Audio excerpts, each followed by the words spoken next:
Roderick Rose from Sheffield University, from the Department of Automatic Control and Systems Engineering.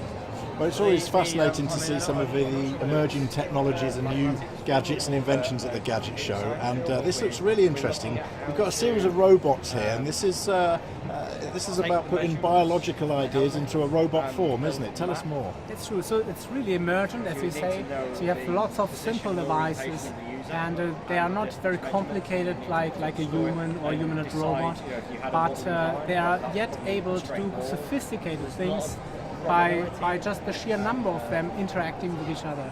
And in the demo that we have prepared for you, they are having relatively basic tasks of finding each other. So all the robots are distributed in the scene when they have to move to one common location. Okay, so this is a series of robots thinking for themselves, but almost coming together as a swarm.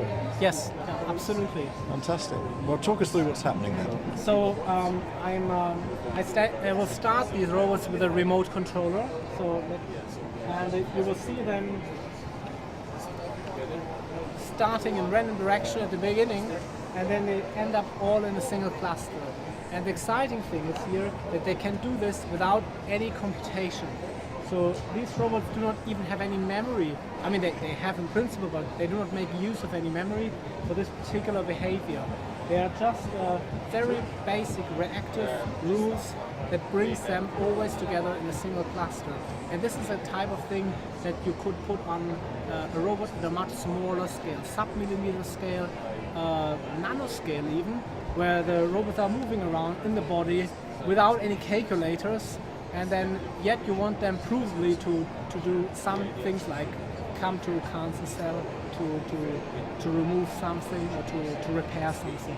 Okay, so it looks great on the exhibition show floor here, but it really does have a serious idea for the future then. So it's like in the 10 to 20, 30 years frame, I guess, there will be lots of these devices affordable, because at the moment they are very expensive yet, but electronics gets cheaper and cheaper and smaller, and the more relevant it will become to control massively distributed systems and not just single devices. It's like the mobile phones, they used to be almost single devices, and then they're communicating with each other in so many ways. It's just not only phoning each other, and technology is distributing, and it has to we have to leverage from this with these emerging technologies. Fantastic, and this is just the tip of the iceberg, I guess, at University of Sheffield. That another step towards artificial intelligence, I guess. Yes, absolutely, yeah. So we want that these things that more autonomous.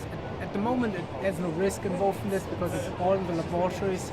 But we make research also on self-reproducing robots, so that are robots that are form from bodies, and these bodies are reproducing themselves.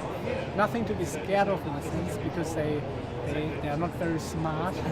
But in principle, in 50 years from now, we will have artificial life that is just self-reproducing, at least in the laboratories, and maybe one day even outside the laboratories. Fantastic. Is this something that these robots learn themselves, or is there something that you have to teach the intelligence within the machine to do? So here we put the rules that they follow directly into them. Right. And we have also looked at learning robots or at algorithms to automatically identify the behavior, because sometimes we are not smart enough, we don't know what shall be the rules, we just know the problem to be solved, and then we have a computer that thinks about it using some genetic evolutionary techniques and to find the most suitable controller. That is what we are doing.